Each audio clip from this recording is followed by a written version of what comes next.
My name is Peter Vojavich. I am one of two owners of Vojavich Design Build. We're a design build firm in the Twin Cities. We build a mixture of new homes, and we do a lot of renovations and remodeling to existing homes as well. We've been at this for over 35 years. It's really the only job I've ever had. It's something I started really right out of college, and so it's an integral part of my life, and it really is my business life. Tell us about green building, the importance of green building, and some of the reasons why it's catching on in popularity these days. Sure. Well, I think a lot of the importance of green building is really just so obvious these days. I see huge amounts of energy going into the building process, as well as the cost of maintaining our homes, keeping them up to temperature, having domestic hot water, having air quality standards within our homes that are correct. And so because there is such a huge amount of energy that winds up going into this process, I think it's really important that we address the carbon footprint of the building process, as well as how the buildings that we create are going to perform long term. And GreenStar Minnesota, what is GreenStar? What does it do? What are its goals? Well, I'm not a GreenStar expert. I come to my understanding of GreenStar not by being an integral force within GreenStar, but instead as a builder from the outside. My connection with GreenStar is through the building process, and so I'm not one of the pioneers of GreenStar, though I have a lot of respect for the people that are. So my real connection with GreenStar was first started because I was very interested in their goals and objectives. And then I wanted to create something, and I'm sitting in it right now. This is a Minnesota GreenStar Gold home. When we built it, it was the second one in Minnesota history to reach that level. And so I wanted to kind of put our building process in line with some of the GreenStar objectives. And so that made me want to engage with GreenStar. And I also thought, too, that it would be a great learning experience for me personally and for the company in general to understand what it really means to be green.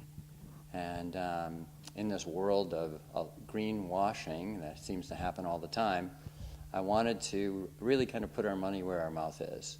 And I wanted to also pave the way for future clients to understand that they can build something that's green, that's affordable, and that's beautiful. And that was our main objective really with this house, was combining those three things. What are some of the standards that GreenStar pushes for in particular, and what does this house have that makes it gold standard that different from other houses? Mm-hmm. Well, GreenStar, I think, is a very rigorous set of criteria, and there were quite a few pages that I had to work my way through. I'd say about 45 pages,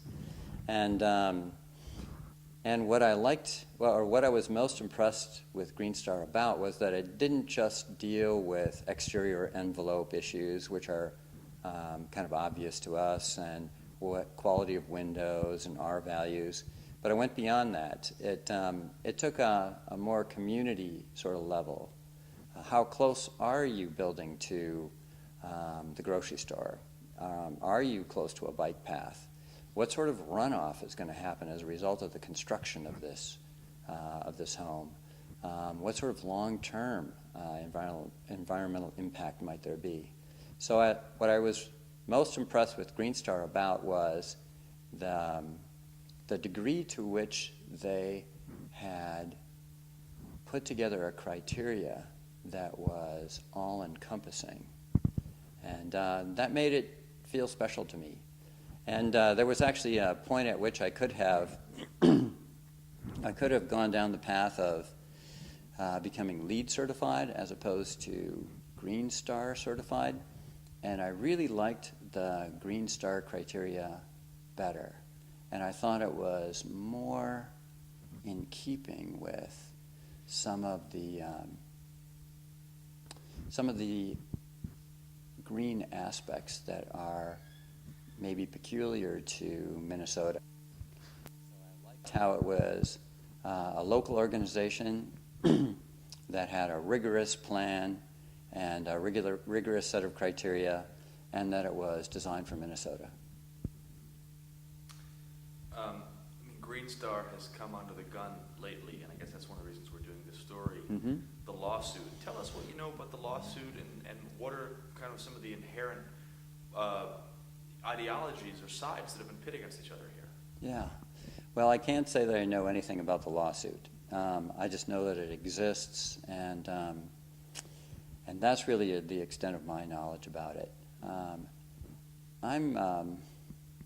I'm interested in this conflict mostly because I feel very strongly that some separation between BATC and Minnesota GreenStar is a good thing. And even though I've been through the process with GreenStar and it was demanding, I still feel like having that autonomy in a regulatory organization like GreenStar makes it far more of a far more meaningful than to reach GreenStar Standards than if it was an integral part of a builder's organization.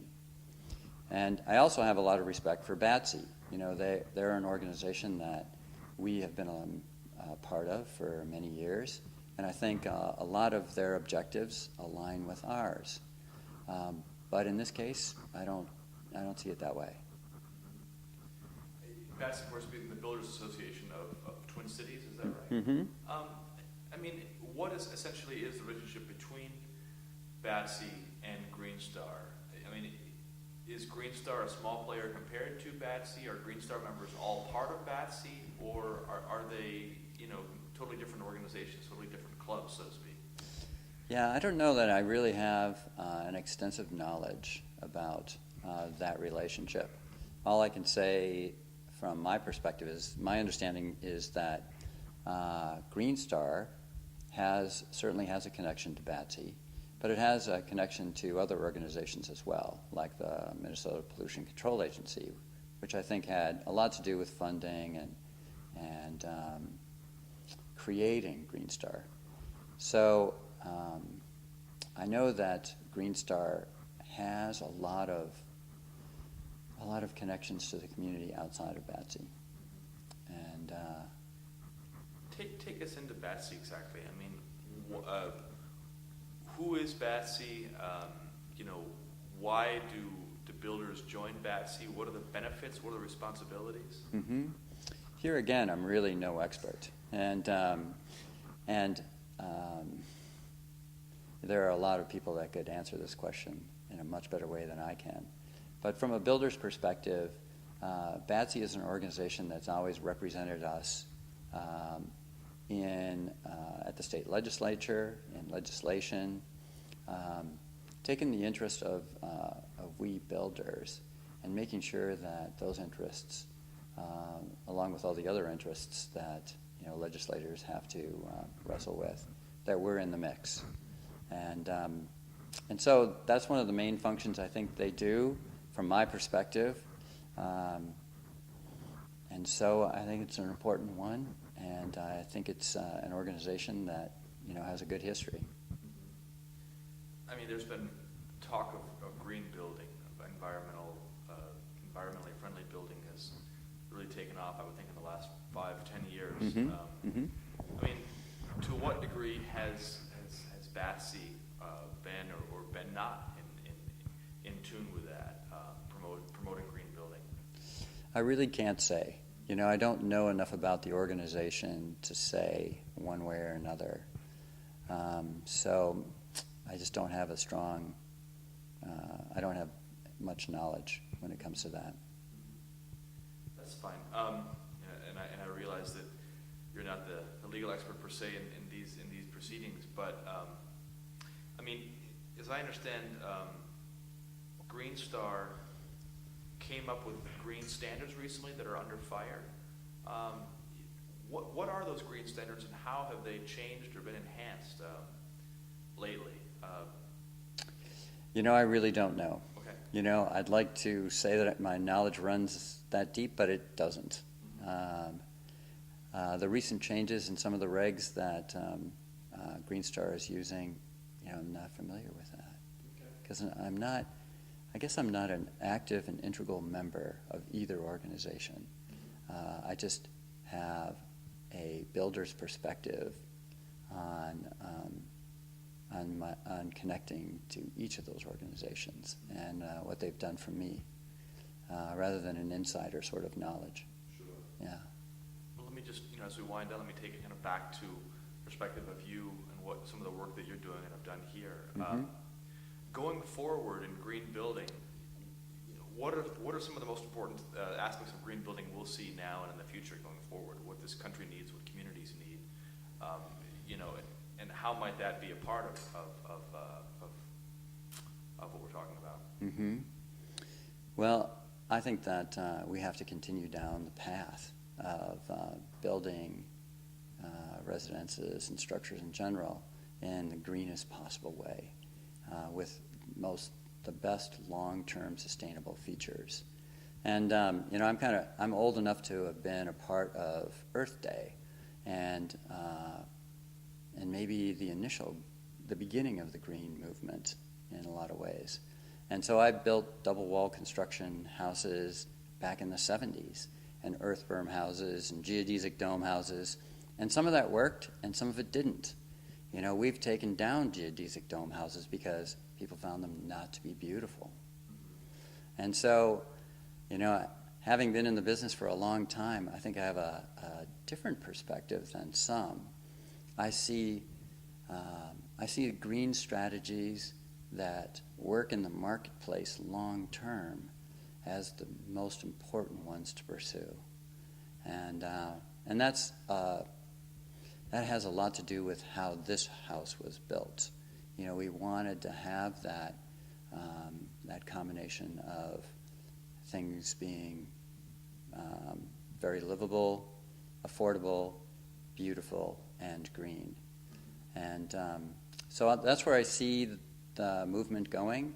I think it needs to take into consideration a lot of different factors for it to really stand the test of time. And I hope it's here to stay. You know, it's a very, very important concept, and one that I think has a lot of energy, and I like having a small role in that. I zoomed in on this. I believe there's solar panels behind you. Is it a barn out there? It is. It's a barn, and we designed it so that it had the right sort of, the right orientation for solar panels. And we've recently put one of the largest solar arrays of its kind onto that barn. And I've just got it fired up with Excel about 2 weeks ago. So it's one of our latest projects here at the Idea Farm, and I'm excited about it. That's great. So I wanted to ask, when this house was built, and which you said is one of only 2 gold certified, Mm-hmm. one of the first 2 gold certified homes in Minnesota, I think you said? Correct. Uh-huh. When was it built? And, you know, walk us through, perhaps not in great detail, but walk us through, you know, some of the most green features here of which you're proud. Sure, happy to. It was built 2 years ago now, and there's a combination of a lot of different green features. And our criteria was to find as many green ways of building or green green features or aspects to the house that were affordable, beautiful, and green. And when we hit all three of those, we thought we were like, yeah, we're really nailing this. And so that was our objective with this house. There are a few things that we're very proud of. The house has a geothermal heating system that we put in, and I'd say it hits two of those things. Well, it doesn't have to be beautiful, but it was reasonably priced. We use a pit system here because we have enough land to be able to do that.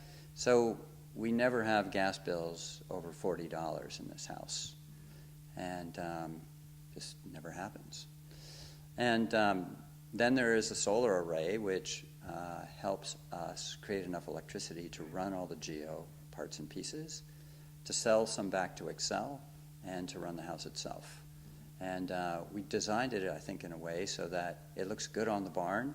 It doesn't clutter up some of the beauty of the house itself, but it still really functions. And then a couple more aspects would be, like this room that we're sitting in right now, all the floors, all the cabinetry, a lot of the paneling that you see on the walls is all reclaimed. So it came out of barns, granaries, and no trees were cut to create any of it. And actually this table is something I designed about 10 years ago, and I built it out of a chicken coop and some leftover angle iron that one of our iron workers just happened to have laying around his shop. So I think there are some ways of building things that are reasonably priced and beautiful and really take the green aspects into consideration as well. And I think that's where the future lies, because without melding those together, you know, maybe that geodesic dome is going to end up in a landfill somewhere, and how green is that? Right. No, it's a wonderful home. It's a pleasure to see it. I mean, it seems that hypothetically there could be, you know, certain standards, certain regulations that are very green friendly or perhaps more stringent that I could imagine that BATC or other organizations representing builders could find as an infringement, because they force builders to do different things, to hold themselves to different standards. I mean, is it possible that, you know, green building can be a threat in some regard to a builder's organization such as BATC? I suppose it's possible, though I don't really see GreenStar in that light. Yeah. You know, in this day and age where it's become so fashionable to call yourself green, and there's so much greenwashing that's happening out there, it would be really too bad if the Minnesota GreenStar program kind of went down that path and lost some of its credibility and lost some of its rigors, just so that it could be more user friendly.